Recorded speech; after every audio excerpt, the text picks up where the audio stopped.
So all this is, okay, we have here an ARM chip which is configured as a USB keyboard.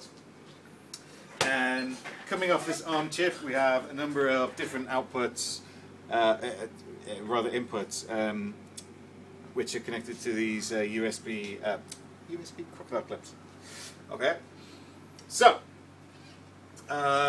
every time you trigger one of these inputs, it sends a key to the USB keyboard here. What's really interesting about this one is, okay, it's actually not okay. It's not properly connected now. But if you plug in this USB here, this mini USB, into your laptop USB, it comes up as a mass storage drive, and then you've got a text file that just appears, and you can configure what keys you want these different inputs to send to the keyboard.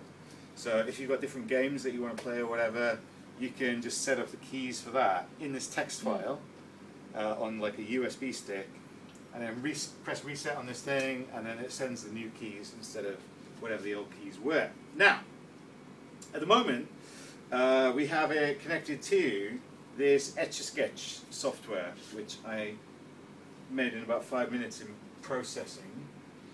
It was connected to this thingy, which is a giant Etch-a-Sketch. But for the purposes of simplicity, I disconnected it from that and just connected it to these blobs of Playdough instead. Right? You've seen the makey video, so it's just like this. So, okay, go ahead and touch one of these Play-Doughs and see what happens on the screen there.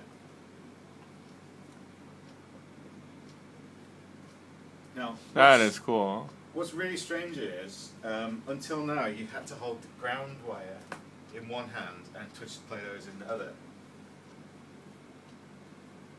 For some reason tonight, you don't have to hold the ground wire. That seems to be the common theme. It is, isn't it? Yeah. Pun intended? No, actually. Was not intended. So, that's cool. So there we go, yeah, and who knows why we're all at equivalent ground potential tonight.